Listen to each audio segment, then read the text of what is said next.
हाय। कैसे हैं आप सब लोग? आई होप सब बढ़िया होंगे। मेरे से अभी किसी ने पूछा कि टैरो रीडिंग और एस्ट्रोलॉजी में क्या डिफरेंस है, और मुझे टैरो रीडिंग पे विश्वास नहीं है, मुझे एस्ट्रोलॉजी पे। देखिए, सबसे बड़ी बात ये है कि अगर आपको टैरो रीडिंग पे विश्वास नहीं है तो आप एस्ट्रोलॉजी पे अपना विश्वास कायम रख सकते हैं।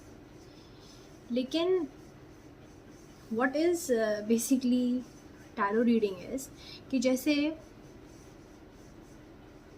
एक सिम कार्ड होता है, उस पर कोरस्पॉन्डिंग जो लाइंस होती हैं वो corresponding wavelength and frequency of wave attract करती हैं। And every SIM is different, it's just so many SIMs and every SIM is different, right? तो उसी तरह से जो टैरो बनाते हैं उस पर वो जिस तरीके से पिक्चर्स को डिपिक्ट करते हैं, कहीं पर भी हार्ट्स होंगे, कहीं पर स्वर्ड्स होंगे, ठीक है, कहीं जो पिक्चर उस पर इम्प्रिंटेड होती है, या फिर उस पर जो नंबर्स होते हैं, या फिर एक कोड कार्ड्स होते हैं, जैसे कि भाई स्वर्ड्स का हो गया, मतलब ये अलग अलग तरीके से बांट दिया हमने। तो ये कोई आपका भविष्य बनाने वाले नहीं है टैरो, लेकिन ये बता सकते हैं, एक रुझान दे सकते हैं कि आपके साथ क्या हो सकता है।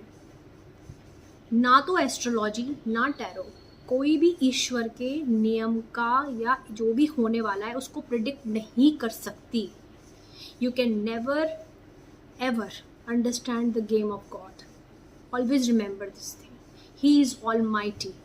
ये टैरो हो गया, एस्ट्रोलॉजी हो गई, हमें क्या पता कोई व्यक्ति किस समय पैदा हुआ, बल्कि पैदा तो उस समय मानना चाहिए जिस समय स्पर्म एग से मिला। हमें क्या पता कौन सा टाइम था, कौन सा मोमेंट था, उसी समय ही लाइफ डेवलप हो गई, किसी को नहीं पता। खैर, जब बाहर आता है बच्चा तब उसके बाद का वो की हिस्ट्री तैयार होती है। Planets are always changing.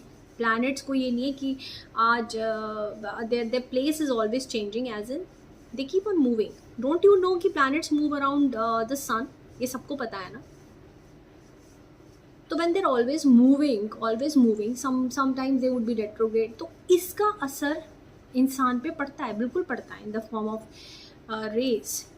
But ये इतना स्ट्रॉन्ग मैथमेटिक्स है, ये कभी बहुत पुराने टाइम में बहुत जो महर्षि और ऋषि हुआ करते थे उनकी बड़ी सटीक एक तरीके से प्रोग्नोसिस हुआ करती थी, सटीक उनकी एक बात हुआ करती थी। लेकिन अब क्या है? अब वो नहीं है।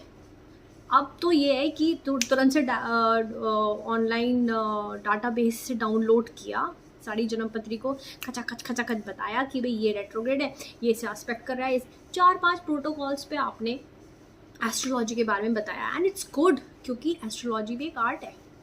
और अगर कोई व्यक्ति आपको थोड़े बहुत भी रुझान दे रहा है, सच देखिए कोई दुनिया की ताकत, इवन जो सबसे बड़े प्रोफेसी करने वाले लोग हैं, जो क्लेयरवेंस हैं, वो भी आपको नहीं बता पाएंगे कि क्या होना है जीवन में। वो ईश्वर के हाथ में, आप लोग समझे इस बात को।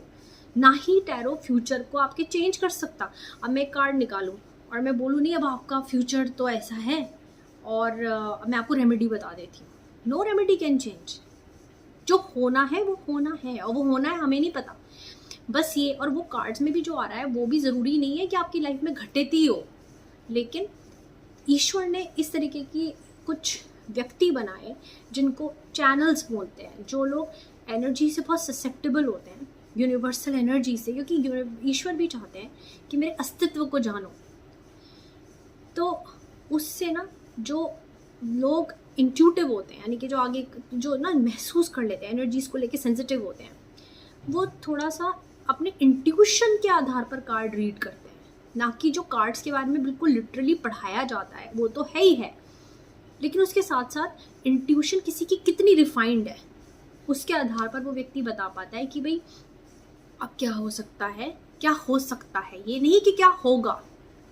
फिर कुछ लोग क्या करते हैं, इसमें इतना बड़ा ब्रेन गेम चलता है कि पहले तो डराया जाता है आपके साथ ही हो जाएगा, बस व्यक्ति वहीं वो कॉन्शियस हो जाता है, भाई पूछो इससे रेमेडी पूछो, छतरी लगा, एक सबसे बड़ा एग्जाम्पल बना रखा है, छतरी लगा लो कम से कम बारिश से तो रुक जाओगे। अरे भैया एक ही बात को रोबोट की तरह क्यों बोलते हो? Come up with new examples. दूसरी चीज़ ये है कि आपने जो भी टैरो में, मतलब मैंने जो भी टैरो में बताया, तो वो कोई लास्ट कॉल नहीं है वो बिल्कुल।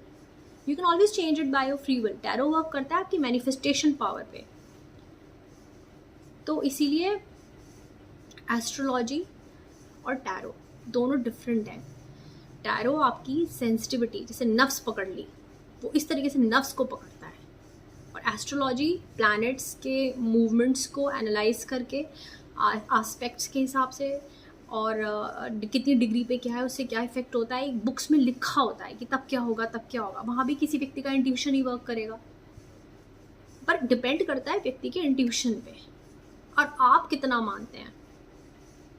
रेमेडी, दोबारा से मैं कह रही हूँ, किसी चीज़ की नहीं होती। रेमेडी सिर्फ एक है, स्वयं पे विश्वास। बस ईश्वर से हमेशा सद्बुद्धि की कामना करें।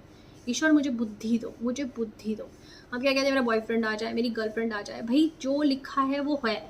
आप अपनी रियलिटी को भी बना सकते हो, ठीक है, रियलिटी भी आपने बनाई, लेकिन इन दी एंड सबसे बड़ी बात यह है कि आप किसी भी चीज़ को चेंज नहीं कर सकते। You can not. और इसीलिए जो लोग निंदा करते हैं, सबसे गंदी चीज़ हमारी कंट्री में, नहीं भाई मेरी चीज़ सबसे अच्छी है। क्यों है आप लोगों के अंदर ये भाव? क्यों हमारा समाज ये नहीं समझ पाता कि कोई भी चीज़ किसी की बहुत बढ़िया नहीं होती। ये डिपेंड करता है कि किसी व्यक्ति को क्या चीज़ सूट कर गई, किसी व्यक्ति के साथ क्या चीज़ मिल गई, रेजोनेशन हो गया, रेजोनेंस हो गया, sorry to use this word resonation, resonance हो गया। ओके, तो it's about the person who is receiving the reading, his level of intuition or her level of intuition, and the person who is giving the reading, her or his level of intuition.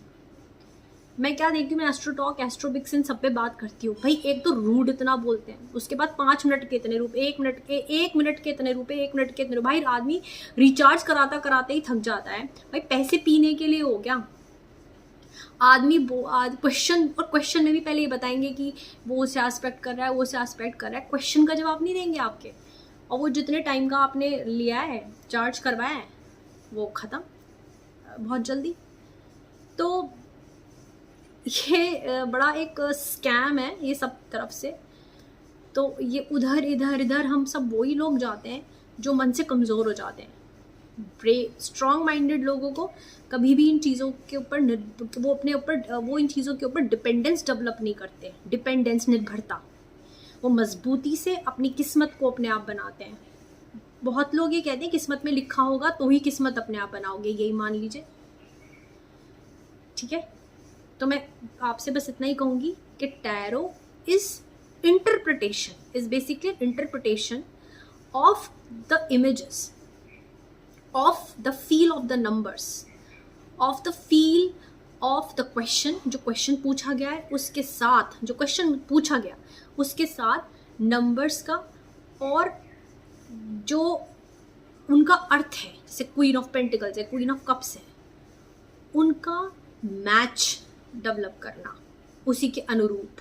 So that is tarot reading. Okay, I guess now you understand. Bye.